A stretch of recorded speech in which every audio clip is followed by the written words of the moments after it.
and welcome to our online service today. At this time, I will call upon Pastor Bhagirathi Sutar to lead us in prayer, and he is the mission pastor of KCF South.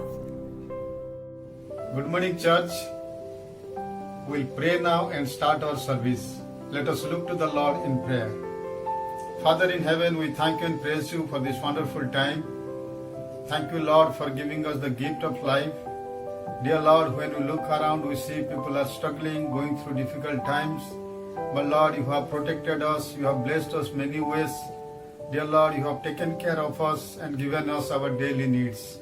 Dear Lord, we thank you so much for giving us this time to come together to worship you. We commit each and everybody into your gracious hand. Give us wisdom and knowledge that we would be able to worship you in spirit and truth. Dear Lord, we commit the entire service into your gracious hand. Continue to bless each of us in a very special way through the time of service today. Dear Lord, we commit worship team. We commit your servant into your gracious hand. Anoint your Holy Spirit upon each and everybody and speak to all of us and bless us through the time of worship and through the time of message. Thank you, Lord, for giving us this time once again. Dear Lord, we are grateful to you. I pray everything in the name of our Lord and Savior Jesus Christ. Amen. Thank you, Brother Bhagirathi, for leading us in prayer. And before we sing our first hymn, let me read for you from Revelation chapter 4, verse 8. Each of the 4 living creatures had 6 wings and was covered with eyes all around, even under its wings. Day and night they never stopped saying, "Holy, holy, holy is the Lord God Almighty, who was and is to come."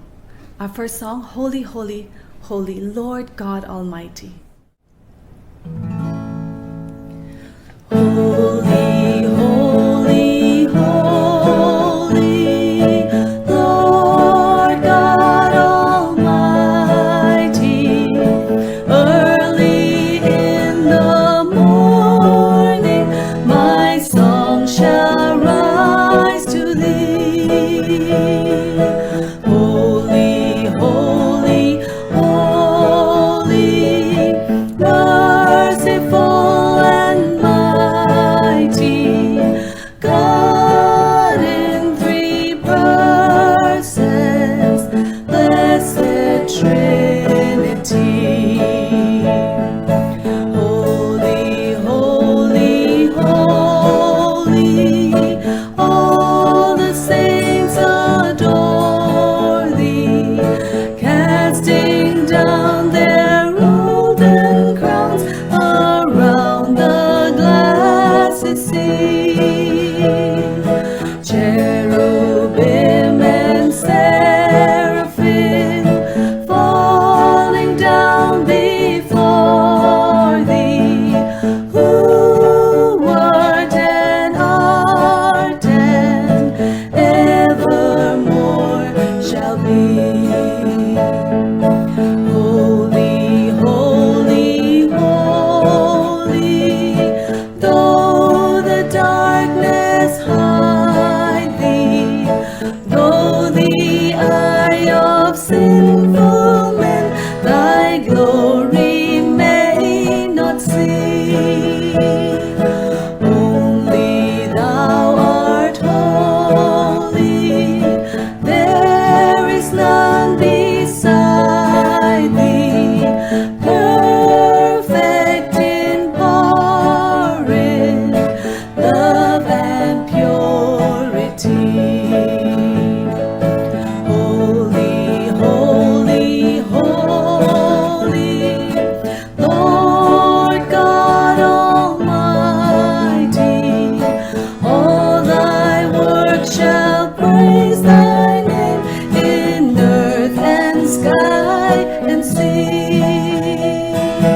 Holy, holy, holy, merciful and mighty, God in 3 persons, blessed Trinity. And there is none like this holy God. Let us sing this Hindi song, Tum Sa Koi Nahi. तुमसा कोई नहीं, तुमसा कहीं नहीं, अब है पूरा यकीन, तुमसा कोई नहीं, तुमसा कोई नहीं, तुमसा कहीं नहीं, अब है पूरा यकीन, तुमसा कोई नहीं। यीशु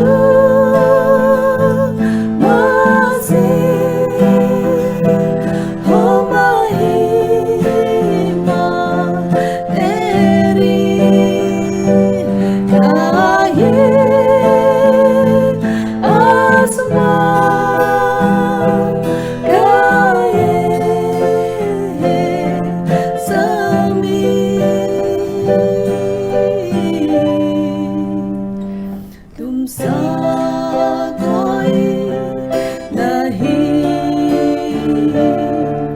तुमसा कहीं नहीं, अब है पूरा यकीन, तुमसा कोई नहीं।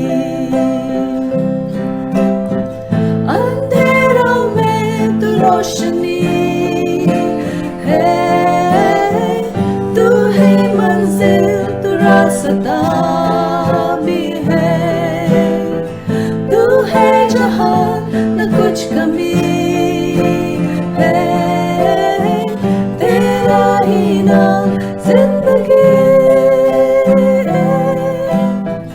अंधेरों में तू रोशनी है, तू है मंजिल, तू रास्ता भी है, तू है जहाँ न कुछ कमी है, तेरा ही नाम जिंदगी है।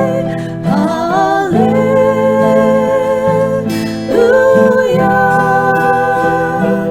हालेलुया,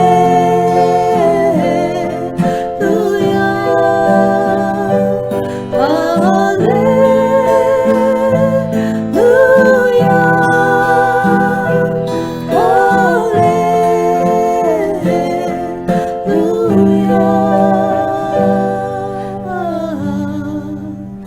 तुमसा कोई नहीं,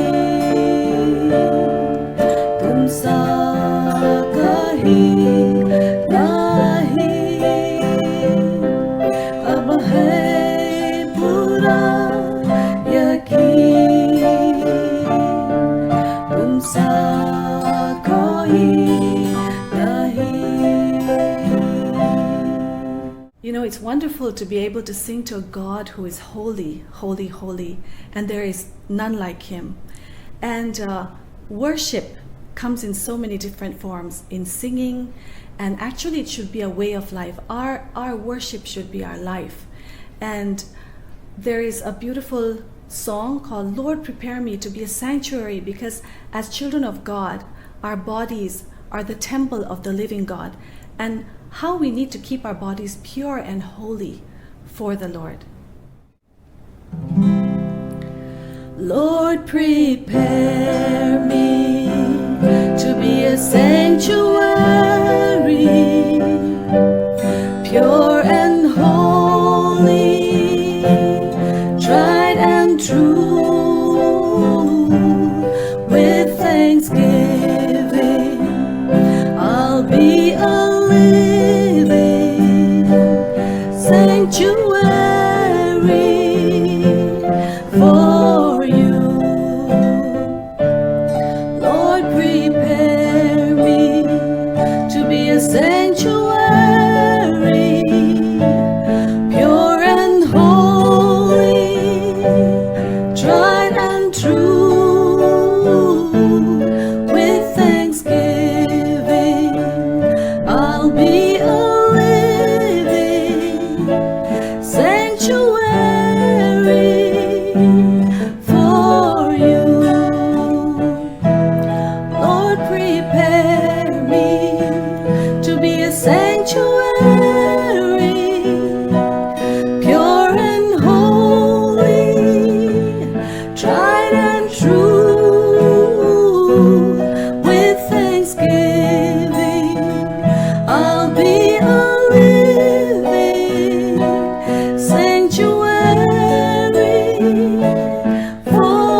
gives me the power, yes He does, to tear down the walls of the enemy. In a difficult hour, He will crush the devourer, yes He will, and bring the powers of darkness underneath my feet. Just one more time.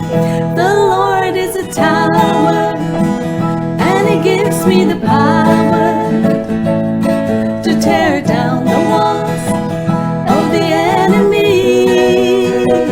In a difficult hour, He'll crush the devourer and bring the powers of darkness underneath my feet. We're now at the announcements part of our service, and we usually announce anniversaries and birthdays. We did not receive any anniversary this week. As for birthdays, there's Uncle Bhagirathi, who led us in our opening prayer, Daniel Silas, Achian, Dr. Anand Farias, Mr. Ainsley's mother, Selma, who's worshipping with us from a neighboring country, Deborah, my dear uncle Arvind Vatsa, and my dear brother-in-law Benjamin. I would like to ask my mother to lead us in a word of prayer for these dear ones. Shall we bow our heads in prayer? Lord God, we worship You this morning. And Father, our world is in turmoil, but we know that You are in control. And we thank You that You hear our prayers, O God, and You care for us. We thank You for days we can celebrate. We thank You for the lives of these dear ones who are celebrating another year You've added into their lives, O God. May they know that You will always be with them, that You will never leave them nor forsake them. And we ask You to bless them, that they may in turn be a blessing to others. In Jesus' most precious and mighty name we pray. Amen. We now come at the kids song part of the service. And as you know, we have kids church every Sunday at 5 o'clock. And thereafter it will be on YouTube at your convenience. And so if you miss it on Sunday, you can always watch it anytime that you're free during the week. And to give you a glimpse of what's happening this evening, we want to show you something. He gives strength to the weary and increases the power of the weak. Even youth grow tired and weary, and young men stumble and fall. But those who hope in the Lord will renew their strength. They will soar on wings like eagles. They will run and not grow weary. They will walk and not faint. Wasn't that wonderful to see all those sweet little faces? Now the song we're going to sing is What a Mighty God We Serve. What a mighty God we serve. What a mighty God we serve. Angels bow before Him, heaven and earth adore Him. What a mighty God we serve. What a mighty God we serve. What a mighty God we serve. Angels bow before Him, heaven and earth adore Him. What a mighty God we serve. Good job! As we prepare our hearts to hear God's word, shall we sing this beautiful chorus? When I look into Your holiness, O God, when I gaze into Your loveliness, when all things that surround me become shadows in the light of You, because You are holy, God. Holy, holy, holy, I worship You. When I look into Your holiness,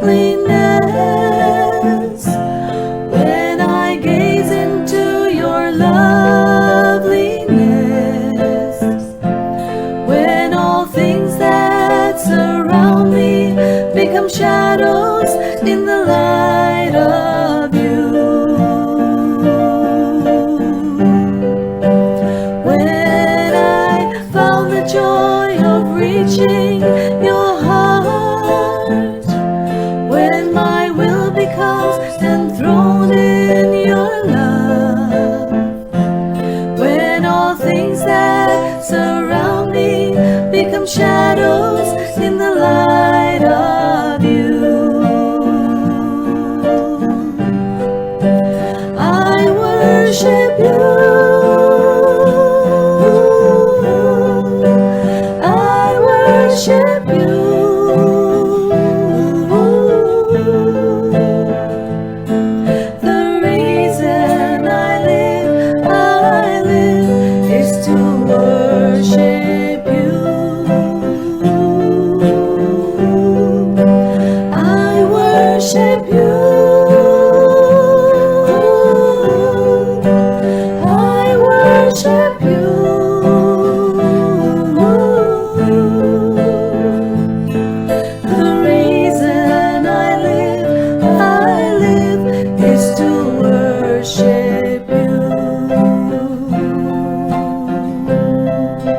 It's a joy to be able to come together one more time this Sunday and worship Him who is King of Kings and Lord of Lords. This week has been a challenging week for our world. We've all been praying for Haiti as our brothers and sisters and all of Haiti goes through a terrible time of crisis in the aftermath of this terrible earthquake. We're also praying for the family of brothers and sisters in Afghanistan in this time of great uncertainty. We want to thank God that in the midst of all of these crises, He is still in charge. He is sovereign. And so this morning, even before we look at God's Word together, I want to invite you to close your eyes, bow your heads. In the midst of all of these challenges in our world, there is COVID, there are earthquakes, there are wars, rumors of wars. The coming again of Jesus is at hand. But as those that love Him and those that know Him, what a privilege it is for us to be able to carry all our needs and our cares to Him who is the King of Kings and Lord of Lords. And so this morning, as every eye is closed and every head is bowed, let's look to the Lord in prayer. Father, this morning we want to thank You for reminding us that yesterday, today, and forever You are the same. We thank You for reminding us that You are sovereign. You are in absolute control of everything that is happening in our world. We thank You that nothing takes You by surprise, O God. And we thank You that as we look at Your Word reminds us that these are signs that remind us that Your coming is at hand. Oh God, this morning we want to pray especially for the families of brothers and sisters in Haiti, oh God, as they go through this terrible aftermath of the earthquake. We ask for Your peace, we ask for Your provisions, and we ask, oh God, that in amazing ways You would help people to reconstruct their lives again and that we would be able to rejoice. Lord, we pray for the nation of Afghanistan in this season of uncertainty. We want to ask, oh God, that You, who are the Prince of Peace, will move in special ways. We pray for the protection of every man, woman, boy, and girl in Afghanistan, oh God. And we pray, Heavenly Father, that You would have Your way and will. Lord God, this morning we also want to pray for our world as it still struggles with this COVID situation, God. We want to pray for mercy. Lord, we've come to a point where we realize that no science is able to help us. Vaccinations are not able to help us. Doctors are not able to help us. And we know, Lord, that our help comes from the Lord, the maker of heaven and earth. And so we ask, oh God, that You would move in special ways in this Your world, Your purposes to fulfill. Lord, this morning I also pray that as a church You would always keep us prepared. Jesus, You are coming again, and help us to be ready for Your coming again. Lord, this morning I pray for every individual, every family that's part of this service. I pray for a very special blessing upon every life this morning. Thank You for Your word that reminds us, God, that even before we were in our mother's womb, You knew us, Lord, and You have the most glorious plans for our lives. And so this morning we surrender our all to You. We ask this morning that as we turn the pages of Your word, You would speak to us. You would draw us to Yourself, that You would be glorified in our lives and through our lives. For we ask with a grateful heart in Jesus' name. Amen. Amen. What a joy it has been to be able to study the book of 1 Peter with you. And once again this morning I'd like you to open your Bible to the book of 1 Peter. And as you turn to the book of 1 Peter, never forget the 3 golden rules. The 3 golden rules that help me to triumph as I go through trial times. As we look at the last year and this year, all of us in this world have gone through great times of uncertainty and trials. And here is God. He is speaking to you and He's speaking to me, and He's telling us this is how you can navigate through times of trial. How do I navigate through times of trials? I remember these 3 golden rules. What are the 3 golden rules? Golden rule number 1, we are the precious people of God. Remember every single moment of your life that you are the precious child of God. Jesus gave His life for you on the cross of Calvary. You are precious to God, and He has a beautiful plan for your life and for mine.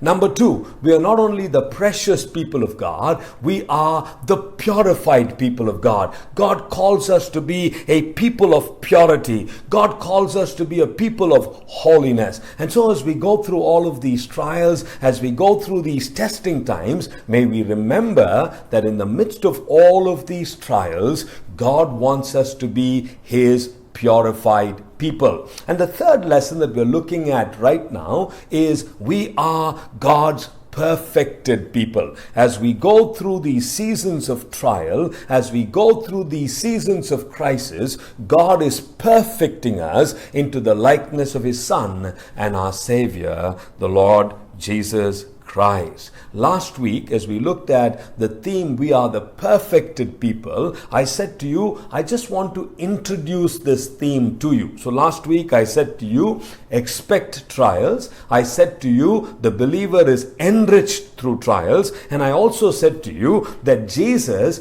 is our example as we go through trials. Now here's what I want to suggest to you. As you look at the rest of the book of Peter, as you look at especially 1 Peter chapter 3, the last part of 1 Peter chapter 3 and chapter 4, as you read through the rest of 1 Peter, you realize that Peter teaches the believers three very important lessons about suffering.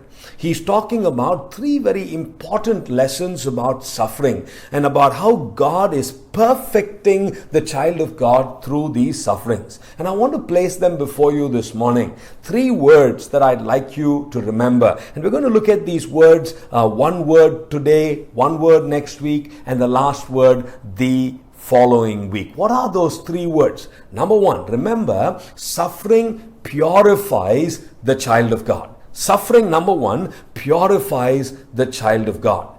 Number two, suffering unifies the church of God. Suffering purifies the child of God. Suffering unifies the church of God. And thirdly, sufferings glorify Christ the Lord. That's easy to remember, right? If you remember PUG, P-U-G, you'd be able to remember this message. Sufferings purify the child of God, sufferings unify the church of God, and sufferings glorify Christ the Lord. And I'd like you to read 1 Peter chapter 3, 4 and 5. And as you read these passages, I'd like you to see how Peter develops this particular theme. Suffering is purifying the child of God. Suffering is unifying the church of God. And suffering is glorifying Christ the Lord. This morning, we want to look at the theme, suffering purifies the child of God. I want to read for you two passages of scripture this morning. So if you have your Bibles, I'd like you to open your Bibles with me to 1 Peter chapter 3. And as you turn to 1 Peter chapter 3 this morning, I want to read to you from verse 9 down to verse 17. So our first reading for this morning is 1 Peter chapter 3. I'm reading to you from verse 9 down to verse 17. 1 Peter chapter 3, beginning at verse 9. Listen to what Peter says. Do not repay evil with evil or insult with insult. On the contrary, repay evil with blessing, because to this you were called, so that you may inherit a blessing.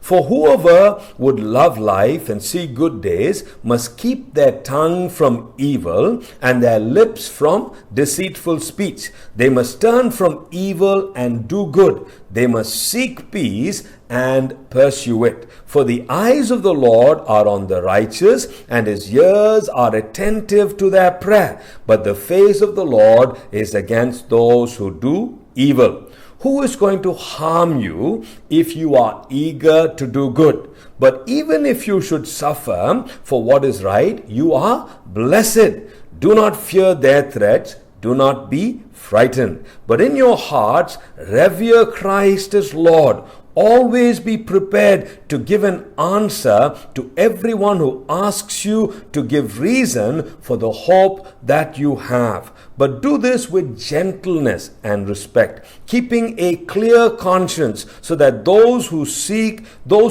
maliciously against your good behavior in Christ may be ashamed of their slander. For it is better, if it is God's will, to suffer for doing good than for doing evil. So that's the first passage of scripture that I want us to think about this morning. Keep in mind, sufferings purify the child of God. The second passage of scripture that I want to read for you is 1 Peter chapter 4. I'm going to read verses 1 through to verse 5. 1 Peter chapter 4, I'm reading to you verses 1 to verse 5. Therefore, since Christ suffered in his body, arm yourselves also with the same attitude, because whoever suffers in the body is done with sin.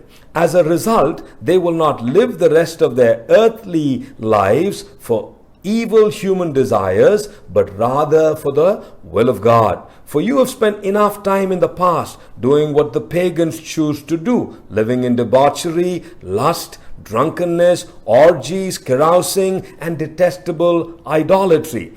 They are surprised that you do not join them in their reckless, wild living, and they heap abuse on you. But they will have to give account to him who is ready to judge the living and the dead. Now, as I read these two passages of scripture, here is Peter. He's writing to a group of believers. He's writing to children of God who are going through the most difficult season of their life. And he's writing to them and he's saying, this is what God desires of your life as you go through sufferings. In other words, he's saying to them, this is what God is accomplishing in your life as you go through sufferings. As we go through sufferings, please keep in mind that these sufferings purify the believer. One of the verses that I want to present to you as the key verse this morning is chapter 4 verse 1. Listen to what Peter says in chapter 4 verse 1. He says, therefore, since Christ suffered in his body, arm yourself also with the same attitude. And then note what he says, because he who suffers in the body is done with sin. In other words, as we go through these sufferings, this is a season where God is purifying us, where God is refining us. This is a season where we are able to come to God and God is able to cleanse us, wash us, make us whole. Our lives are being purified and made more and more into the likeness of our Savior, the Lord Jesus Christ. Now, as I look at these two passages of scripture this morning, there are two lessons that I want to leave with you. What are those two lessons? On the one hand, Peter presents to the believers, this is God's call for your life. And on the other hand, Peter says to them, this is my counsel from God as to how you are able to live your life in a manner that is worthy of God.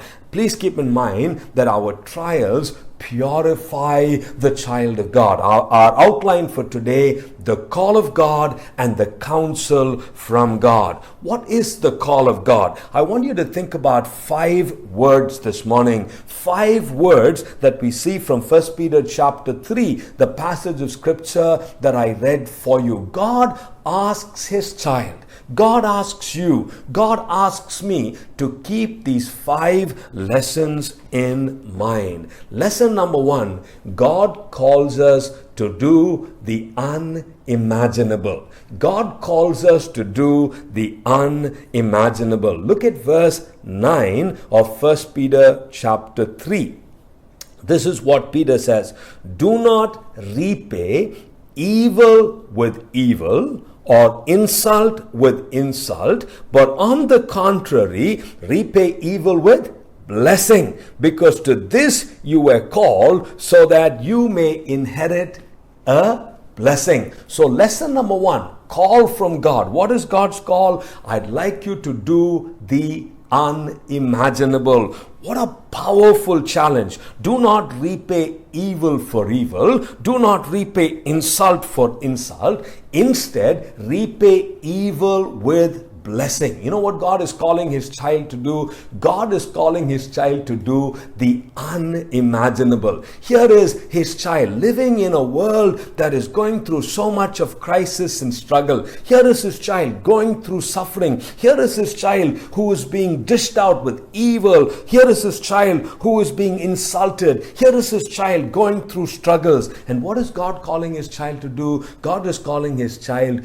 to bless those who have done evil to him. God is calling his child to bless her, to bless those who have insulted her. God is calling us to do the unimaginable. In fact, if you look at that particular verse, the Bible says, to this you were called. We are called to do the unimaginable. When we are insulted, we bless people. When we receive evil, we bless people. Why do we do that? Because God has called us in Christ Jesus to do the unimaginable in his strength and not in our strength. And what I like is the last part of that particular verse. The Bible says, to this you were called.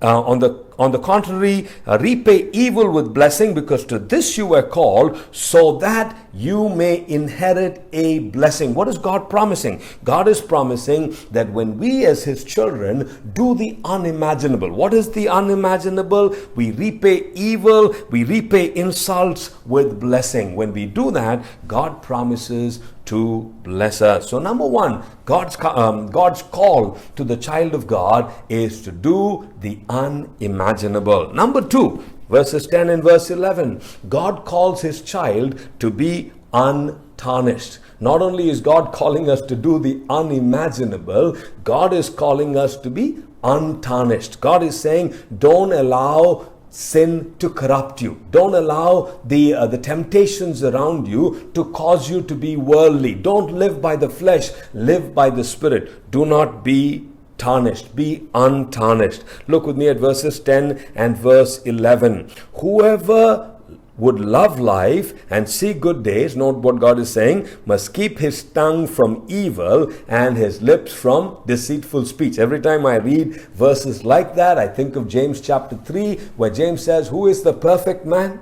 Who is the perfect woman? The one who has learned to control their tongue. And that's exactly what God is saying. Be careful about your speech. Be careful about the way in which you communicate with people. Listen to verse 11. They must turn from evil and do good. They must seek peace and pursue it. So lesson number one, God calls his child to do the unimaginable. Lesson number two, God calls his child to be untarnished. As you go through all of these crises, as you go through all of these struggles, as you go through all of these pains, there would be a temptation to strike back with our words. There may be a temptation to compromise so that our sufferings may be minimized. But God is saying to his child, no. As you go through all of these trials, I want you to do the unimaginable, but I also want you to stay untarnished. What a challenge from the heart of God to these early believers. They're going through intense struggles. They're going through intense sufferings. And here is God saying to them, I want to remind you that through all of these sufferings,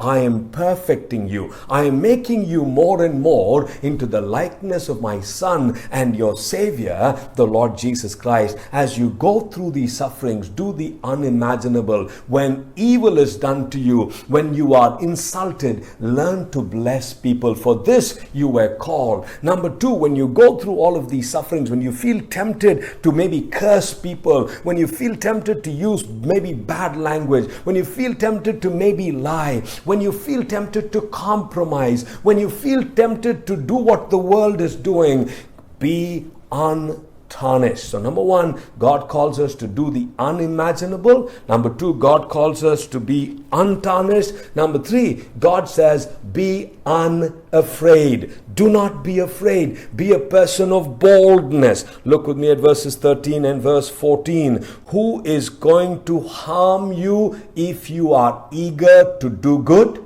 Now, these early believers, as they were trying to walk with Christ, as they were trying to do that which were right, they were being attacked left, right, and center. And here is Peter writing to them and saying, he's asking them this question: who is going to harm you if you are eager to do good? And then note what he says: but even if you should suffer for what is right, you are blessed. And then he says something very important. Mark it in your Bible. He says, do not fear their threats.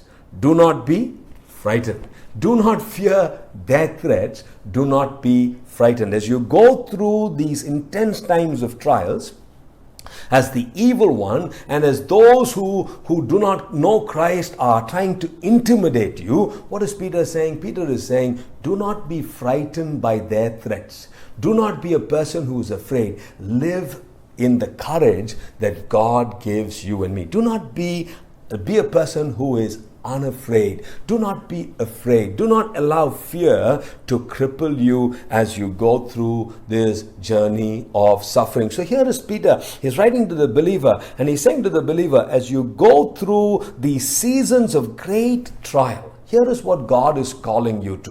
What is God calling you to? Number one, he's calling you to do the unimaginable. He says, when people do evil to you, when people insult you, what do? You bless them.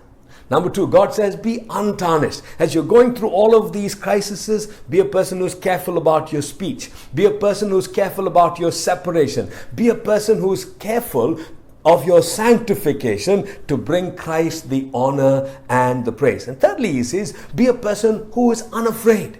Don't allow fears to cripple you. Walk in the strength, walk in the power that the Holy Spirit is able to give you as you go through these times of trial. Number four, be a person who is unashamed. Be a person who is unashamed. Look with me at verses 15 and verse 16. But in your heart, revere Christ as Lord. Always be prepared. Note what Peter is saying. Always be prepared to give an answer to everyone who asks you to give the reason for the hope you have. But do this with gentleness and respect. What's he saying in verse 15? He's saying, as you go through all of these crises, be unashamed to talk about the hope that you have in Christ Jesus. As you're going through all of these crises, as the world does not understand, they're hurling evil at you. They're hurling insults at you. And what are you retaliating with? You're retaliating with blessings. You're going through the worst of crises. People are kind of got you at the corner and they're thinking that you would compromise, but you're living that uncompromised, untarnished life. And as you're going through all of these sufferings, you're living that unafraid, that bold life in the courage of Jesus Christ. And people are wondering how you're doing all this. What Peter is saying, be unashamed. Be unashamed to talk boldly about the hope you have in Jesus Christ. Be unashamed to talk about the hope you have. Talk about the gospel of Jesus Christ. Talk about how Jesus has changed your life. Talk about how you are looking forward to an eternity with Him. Talk about the gospel of Jesus Christ. But what Peter says is so beautiful. He says, when you talk about Jesus, do this with gentleness, do this with respect. And then he says in verse 16, keeping a clear conscience, so that those who speak maliciously against your good behavior in Christ may be ashamed of their slander. What a challenge, right? What a challenge. Here is Peter writing to those early believers going through the worst crisis, and he's saying, God is calling you to something. As you go through these many trials, God is calling you to something. The God that is perfecting you through these trials, He is calling you to do the unimaginable. When you are insulted, when evil is spoken against you, you learn to bless. Number two, you are called to be untarnished. Be careful about your speech. Do not compromise. Live a separated life. Number three, you are called to be unafraid. Don't be afraid of their threats. Be a person who lives in the courage of the King of Kings and Lord of Lords. Number four, you're called to be unashamed. Talk boldly of the hope you have in Christ Jesus. And number five, he says, God calls you to be unwavering. God calls you to be unwavering. Look with me at verse 17. It is better, if it is God's will for you to suffer for doing good than for doing evil. This is what Peter is saying. Peter is saying, hey, you know what, believer? It is good for you if you were to go through suffering for doing good. Because this is something that brings glory. This is something that brings honor to God. In other words, he's saying, as you go through these times, please keep in mind, may there be an unwavering confidence and unwavering trust in the one who is King of Kings and Lord of Lords. What a challenge. As you look at that particular passage and as you read what God is calling us to, some of us are saying, God, this is so difficult. And yet that's exactly what Peter is telling the believer. And that's what God is telling us. Many times we think walking with Jesus means a life of absolute peace and prosperity and blessings and joy and happiness. Yes, it's all of that.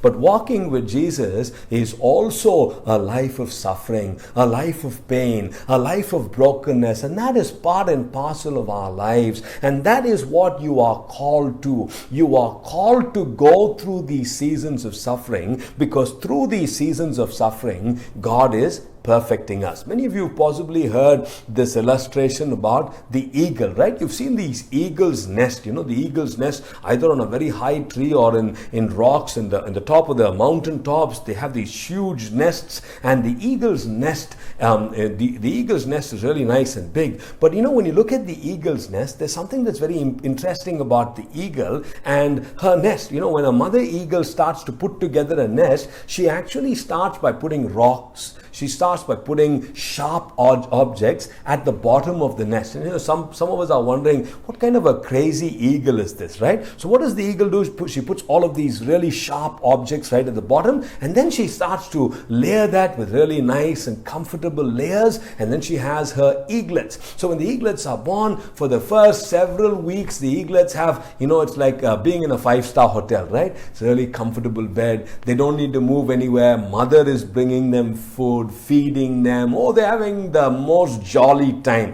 And guess what happens when you have a jolly time? You start to really relax and enjoy yourself, right? Now, one of the things that I think most of us are missing right now is those holidays that we used to take when we could get away to a hill station, or we could get away to a beach side and just relax. Most of us are missing those times. But when we have those times, we want those times to never end, right? So here are these little eaglets. They're enjoying themselves. Free food, free boarding, everything is excellent. They're really enjoying themselves. And what does the mother do? After a little while, the mother starts to remove all the soft bedding.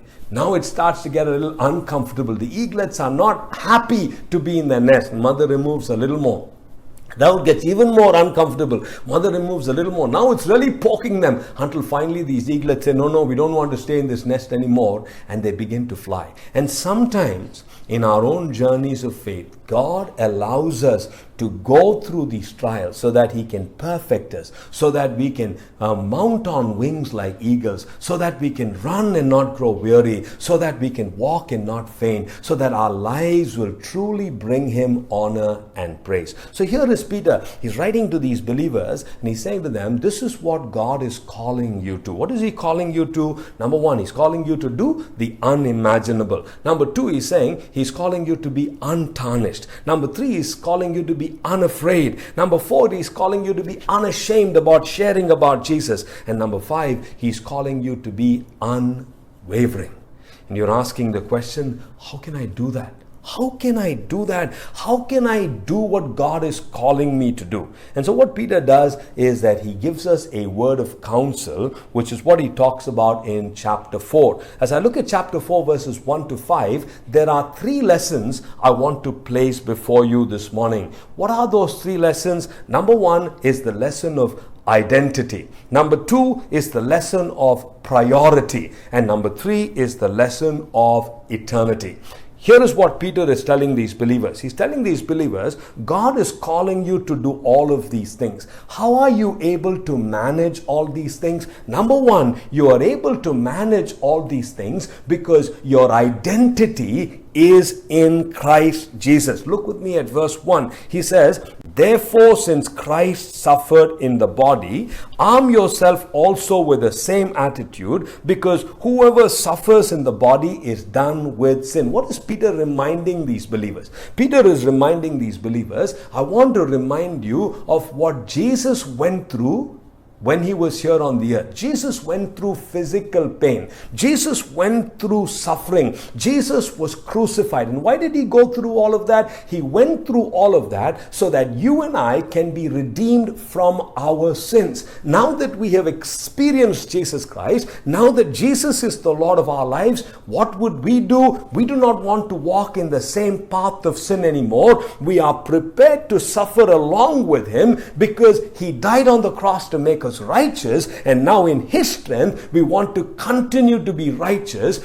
Our identity is no longer in ourselves. Our identity is no longer in our jobs. Our identity is no longer in our families. Our identity is in Christ Jesus. He gave his all for me on the cross of Calvary. Now I want to do all I can in his strength to be able to honor him, that as I go through this particular season of suffering, as I go through this season of crisis, as I go through this season of difficulty, I would be one that brings him the honor, the praise, and the glory. So here is Peter. He's writing to these believers and he is saying to them, you know what? Everything changes because your identity now is in Christ Jesus. Your life is in Christ Jesus. You have died in Christ. You have been made alive in Christ. You are hidden in Christ. When Christ appears, you will be with him. Therefore, you want to be a person who is absolutely different from the people in the world around you. Therefore, since Christ suffered in his body, arm yourselves also with the same attitude. Because Jesus died for you on the cross of Calvary for your sins, arm yourself with the same attitude. God, I want to thank you that my identity is in Christ Jesus, and because of what he's done for me, God, I want to be the perfected child of God. I want you to purify me as I go through this season of difficulty and struggles. I read about Emperor Valens. When Emperor Valens threatened Eusebius, he threatened Eusebius with the confiscation of all of his goods. He threatened him with torture. He threatened him with banishment. He threatened him even with death. And when he threatened him with all of these, this is what Eusebius replied. He said, he needs no fear of confiscation who has nothing to lose. I have no fear of you confiscating everything I have because I have nothing to lose. He fears no banishment to whom heaven is his country. I fear no banishment because heaven is my country. And then he says, no torments when his body can be destroyed at one blow, nor death, which is the only way to set him at liberty from sin and from sorrow. What powerful word, right? Here is this child of God being threatened by the emperor. And the emperor is saying, I'm going to confiscate all of your goods. I'm going to banish you. I'm going to kill you. And what is this man's reply? He says, you know what? I've got nothing to lose. Take everything I have. Banish me. Where are you going to banish me? Heaven is my home. Go ahead and banish me. Kill me. Oh, I'm so happy that you'd kill me, because the moment you kill me, I'm going to be with Jesus forever and ever. You see, what Eusebius teaches us is that as we go through these crises, our entire way of responding changes because my identity has changed. My identity is now in Christ Jesus. He who suffered in his body, he who gave his life down for me. I am living my life for him. My identity has changed. How is the believer able to go through these seasons of crisis? How is the believer able to be perfected as he goes through these crises? Number one, the identity of the believer has changed. Number two, the believer's priority has changed. Look with me at verses 2 and 3 of chapter 4. As a result, they do not live the rest of their earthly lives for evil human desires, but rather for the will of God. What is Peter saying? There was a time when you used to live for your evil human desires. But now that you've experienced Christ, your whole priority has changed. You no longer are living for the earthly, you are living for the eternal. You're not living for the earthly, you are living for the eternal. Look at verse 3. For you have spent enough time in the past doing what the pagans chose to do, living in debauchery, lust, drunkenness, orgies, carousing, and detestable idolatry. This is what you used to do. Now you no longer do these earthly things, you do eternal things. So the second way in which we are able to navigate through these really crisis times, and we are able to hold on to Jesus Christ as we go through these challenges, is the very priority of our lives have changed. There was a time when I used to seek after earthly things. Now I seek after heavenly things. The entire priority of my life has changed. I am walking for Him who is King of Kings and Lord of Lords. So here is Peter writing to these believers, and he's saying to these believers, this is what God has called you to. God has called you to a radical way of living. And the believer is saying, now how can I be able to live up to that radical way of living? And Peter is writing to them and saying, number one, I want you to always remember your whole identity is changed. You're no longer who you used to be. You are in Christ. You are a person who is living in Christ. Christ paid us all to redeem you from sin. There is no way in which you can continue to live in that same sinfulness, because now your identity is changed. You belong to Jesus Christ, and you want to live as a person whose identity is in Christ Jesus. Number two, your priority is changed. You no longer focus upon earthly things. Your focus is now on eternal things. You no longer focus on the desires in which you spent your life in. You now focus your desires on heavenly things. You are one who is seeking to bring God the honor, the praise, and the glory. And the third challenge that Peter then brings to these believers is that he tells these believers that now our focus is eternity. My identity has changed, my priority has changed, and the very focus of my life is an eternity with Jesus Christ. Look with me at verses 4 and 5. They are surprised that you do not join them in their reckless, wild living, and they heap abuse on you. This is the world. The world does not understand the way in which the believer is living, and they heap abuse upon you. But then note what he says in verse 5, but they will have to give account to Him who is ready to judge the living and the dead. What you know is that at the end of all of this, all men will have to stand and give account to God. Therefore, your whole focus is upon that eternity. They don't understand it. They want you to join with them. And because you're not joining with them, they're heaping abuse on you. But why you're not joining with them? You're not joining with them because your eyes are fixed upon eternity.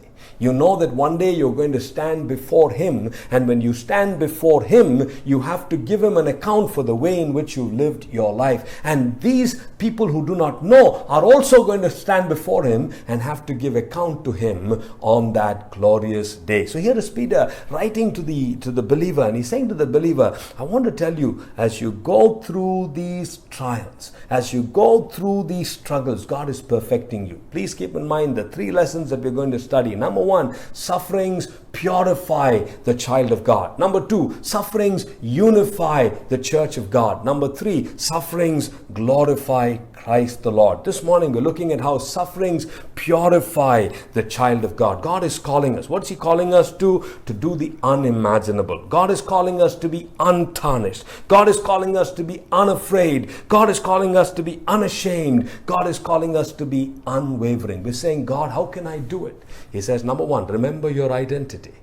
You no longer are your own. Your identity is in Christ. Number two, think of your priority. You no longer focus on the earthly. You focus on the eternal. And number three, think of eternity. At the end of life's journey, you will stand before me and give me account for the way in which you've lived your life. So, believing child of God, as you go through this journey on the earth, there will be trials, there will be struggles, there will be pains, but through all of this, God is purifying you. God is refining you. God is making you more and more into the likeness of His Son and our Savior, the Lord Jesus Christ. This morning, can we come to Him and say, Lord, as I go through all of these trials, this is my prayer. Purify my heart, Lord. Make me like silver. Make me like precious gold. God, I want to honor you with my life. Purify my life. I want to honor you, O God. Every eye closed, every head bowed. Let's pray together.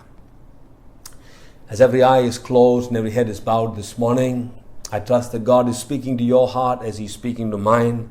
I want you to just quickly think of that message. What is Christ calling you to do? He's calling you to do the unimaginable. When people do evil, when people insult you, He calls you to bless them. He's asking you to keep your life untarnished. When you go through all of these crises, don't compromise. Be careful about your speech. He's calling you to be unafraid. Don't be afraid of their threats. He's calling you to be unashamed, to share boldly about Him. He's calling you to be unwavering, that even if you were to suffer for doing good. This morning, is somebody saying, God, I failed you in most of these areas. Today is a good day to be able to come back to Him and say, Lord, I want to come back to you. Purify my heart, Lord. That's my prayer this morning. Remember, this morning, you have a new identity. Jesus died so that you can be redeemed from sin. You and I today want to run far from sin in His power to bring His name honor and praise. My identity is in Him. Number two, my priorities changed. I no longer am concerned about earthly things. I'm concerned about eternal things. And number three, I am thinking of eternity all the time. One day I will have to stand before Him and give Him an account for the way in which I've lived my life. As you think about God's word this morning, would you come to Him this morning and say, Lord, thank you for speaking to me. Thank you that you remind me in your word that I will go through these sufferings, that you are perfecting me through these sufferings. Purify me, God. I want to be more and more like Jesus. Father, we want to thank you this morning for speaking to us from your word. And our prayer this morning, Lord, is that you would purify us, refine us, Lord. Refine us, fire, burn in us. Make us more like your Son and our Savior, the Lord Jesus Christ. Be glorified, be exalted. For we ask with a grateful heart, in Jesus' name, Amen. As we close our service this morning, and in response to God's word, we want to sing this song this morning, Purify my heart, Lord. Let me be as gold, as precious silver. Purify my heart. Let me be as gold, pure gold. Let's make it our prayer this morning. God, purify me as I go through these trials, as I go through these struggles. Purify me. Make me more like Jesus. Purify my heart. Purify my heart. Let me be as gold and precious silver. Purify my heart. Let me be as gold, pure gold, refined as fire. My heart's one desire is to be holy, set apart for you, Lord. I choose to be holy, set apart for you, my Master, ready to do your will.